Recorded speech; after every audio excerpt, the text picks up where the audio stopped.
So you made a new contact with somebody that could be a perfect client for you. He or she gave you their email address or their business card. Now what? What are you supposed to say? How do you give yourself the best shot at actually getting them to hire you? In this video, I'm gonna give you a simple but powerful 3 email follow-up sequence that will help you land more clients, but without seeming like a high-pressure salesman. First, my name is Henry Bingaman. I have been freelancing since 2008. In the beginning, I got so frustrated I almost quit. Then I learned the secrets and strategies that make high-income freelancing possible, and I eventually built my income up to over $1 million in a year. Today, in addition to freelancing, I make videos like these to help current and aspiring freelancers make more money and enjoy their lives and their work more. All right, the email sequence. First, what are you trying to accomplish with this? Well, you made contact either through a referral or on LinkedIn or at a live event, and you got a business card or somebody gave you their email address. That's a great first step. Now, here's what most people do after that happens. Nothing. They never follow up. So by implementing the 3 email strategy I'm going to show you, you're doing better than the majority of other freelancers. Now, is 3 the ideal number of emails to send prospective clients? No. Ideally, you'd follow up for at least a year. 3 emails in the first week, then 1 a week, then 1 a month, and you're certainly welcome to do more, but that seems to be the best level of contact that keeps you on a client's mind, but doesn't annoy them and drive them away. However, that whole 20+ email sequence is a lot more than I can fit into a simple YouTube video. So let's start with the first 3. These are the most important because they're establishing the tone for your future communications. So what you do in your first email depends on how you got their contact info in the first place. One of the best reasons for asking for their contact info is because you have something you want to send them. So if you meet in person and they just hand you your card, say something like, hey, I have something that might be helpful for you. Can I email it to you? And it gives you a perfect excuse to start contacting them. Now, what that specific thing is going to be different depending on who the client is and what they do. For example, if you're a copywriter and they're a client who does a lot of email marketing, you might send them a list of your most open subject lines ever. Even experienced email marketers are always looking for better subject lines for the emails. Or maybe if you're a freelance photographer and you specialize in business headshots, you could send them a checklist of 10 wardrobe do's and don'ts to prepare for a photo shoot. The trick to picking the thing that you're going to give them is that it has to be very easy to use and it has to be instantly helpful to them. With these emails, you're trying to accomplish 3 things. You want them to get to know you want them to get to like you, and you want them to start to trust you. Unfortunately, you don't have a lot of time in any of these emails, so you have to get this done very quickly. So the first email is where you're going to be giving them the thing that you promised. So the subject line is going to be first name, here's the thing, whatever it is, I promised you. Everybody's favorite word is their own name, so starting the subject line with their name is going to get a lot of attention. Now, if they're much older than you or they seem like a very formal type of person, you could start with Mr. or Mrs. X. Or if they're a doctor or have a PhD and they're particularly proud of that, which a lot of them are, you can start with Dr. X. And then you let them know that here's the something in the email they knew was coming. So for the subject line, Dave, here's the checklist I promised you. Or Bill, here are the most open subject lines I promised you. Then we get into the body of the email. Again, I like to open with hi and their first name. It's less formal, which is the type of freelance relationships that work the best for me. And then since this is your first email contact with them, remember they have to get to know you. You want to remind them how you connected with them in the first place. So it would be something like, hey Bob, we met at the conference in Reno. Or hey Mike, we just connected on LinkedIn. Then if you can add a personal touch, it's great. So thanks again for that great tip on fixing my golf swing. Or if you found them online, hey, I noticed your profile that you went to Penn State. I went to Pitt, so I hope you won't hold that against me. We're giving them context for the email. So this is not some random spam email. There's a real connection here. You actually met them. So you're reminding them of that. The personal touch is also making them like you. I'm not saying they're going to fall in love with you with this or they're going to become best friends, but you're proving that you're not just a soulless robot. Thanking somebody for something too, no matter how trivial, is an easy hack for making them like you more. So if they've done anything, even just giving you a compliment on your shirt, thank them for that. It reminds them that they've done something for you, so they must already like you. Then of course you have to actually give them the thing you promised. Now you've done something for them. Just say, hey, that thing is attached here, or here's a link for that thing. So we covered know and like. Next step is to get them to trust you, while making it very clear that you're in business. We don't want to forget that part. I developed a method of doing this called the viral pitch, which you could use almost verbatim, so just insert it here. Or you could say something like, I'm a freelance, fill in the blank, and then you would give them some form of credibility or proof that you're decent at your job. That could be other clients in their industry who've hired you before, maybe some credentials. Before going freelance, I was a developer at Apple for 10 years. Or maybe a testimonial. I made a whole video on how to get great testimonials, so we'll link for that. And then you need a call to action. So if that's something you think I can help you with, I'd love to jump on a 15-minute call and talk through how we can work together. Here's a link to my calendar where you can pick a time that works for you. And then at the end of the email, you just sign off. And if you have one, link to your website. If you don't have a website, link to LinkedIn or wherever else they can learn a little bit more about you if they want to get to know you more before getting on a call. And that's it for email 1. You don't want to overdo it. You want to keep it casual but polite and include those elements. If they book a call right away, great. You don't need follow-up emails after that. However, if they don't respond to that email, or if they respond with anything like got it or thanks or anything other than booking a call or asking more about how to work with you, then 2 or 3 days later, you want to send them another email. Just make sure that email is not on a weekend. You just reply to the same email you sent them the first time. If you're doing this in an email CRM, write re and then the exact same subject line. line, and then again, open the email. Hi again, first name. Just wanted to follow up on my last email. So you get a chance to use or check out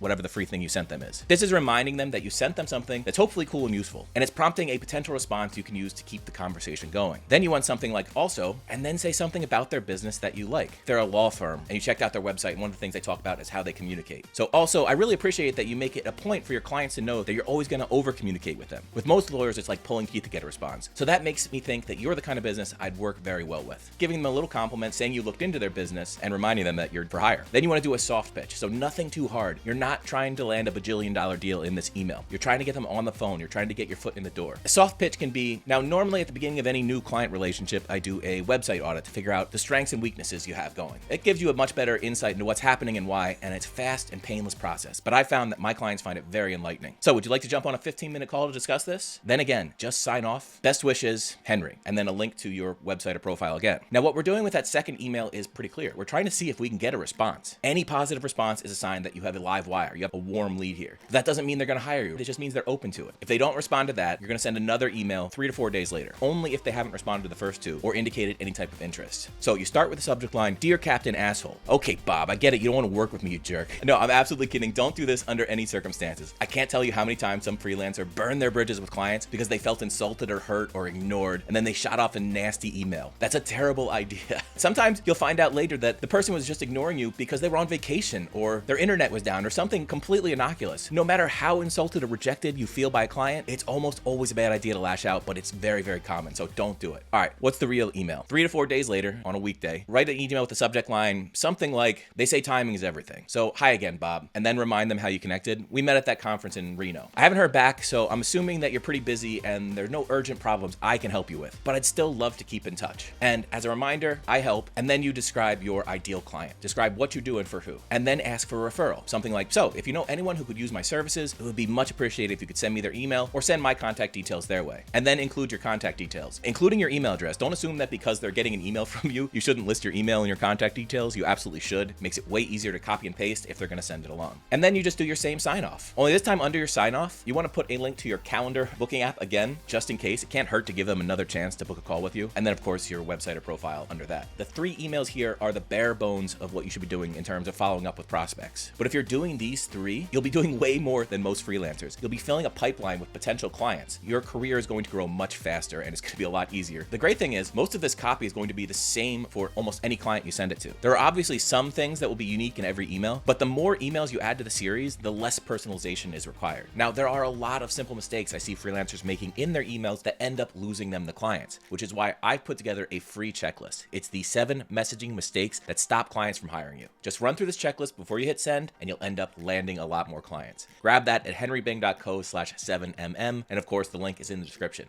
All right, catch you in the next one.